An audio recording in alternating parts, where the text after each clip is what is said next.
Lesson 11.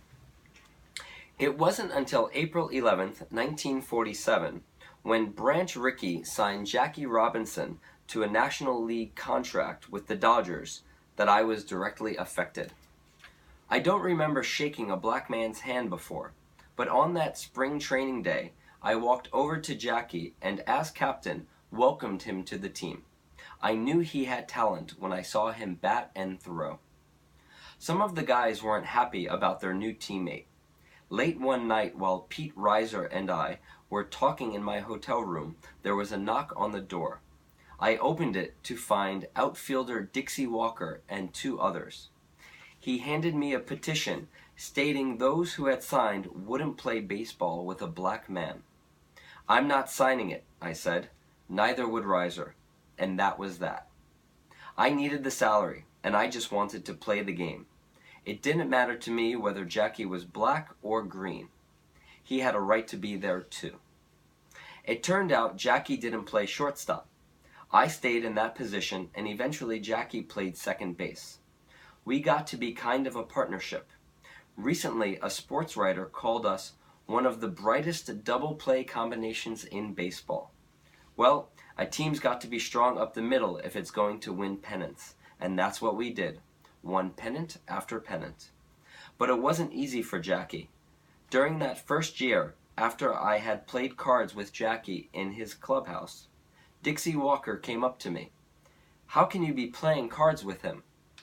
"Look, Dixie," I said. "You and Stell travel with a black woman who takes care of your kids, who cooks your food, who you trust. Isn't that even more than playing cards with a black man?" "That's different," he protested. "Tell me how," I said. He couldn't come up with anything, and walked away. A lot of other team members took to Jackie. Jackie and I developed a kind of closeness. Once while we sat in the dugout, he complained that the pitchers are throwing at me because they're racists. "No," I said, grinning. "They aren't throwing at you because you're black. They're throwing at you because they don't like the way you hit." He leaned back and gave a long, easy chuckle. But Jackie didn't take a lot of hardships on the field. There was one time when I didn't see how any human could stand what he was taking. It was on our first road trip. In Cincinnati, the insults from the fans really became brutal. It was more than boos and teasing. The whole stadium seemed to be in a mood to yell and act crazy.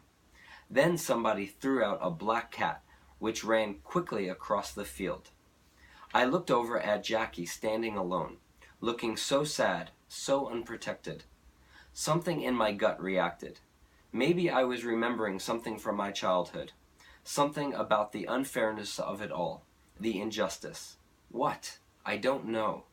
But I stepped over to the pitcher, called timeout, and walked over to Jackie. I said something consoling, then reached up, put my hand on his shoulder, and just stood there, looking at the crowd.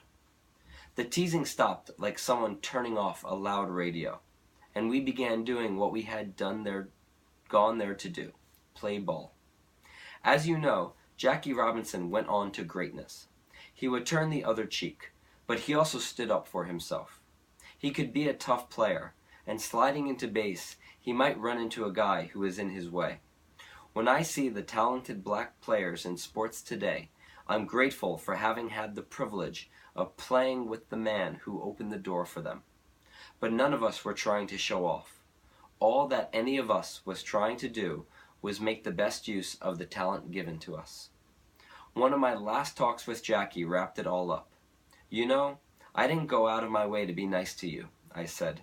He grinned. Well, maybe that's what I appreciated most.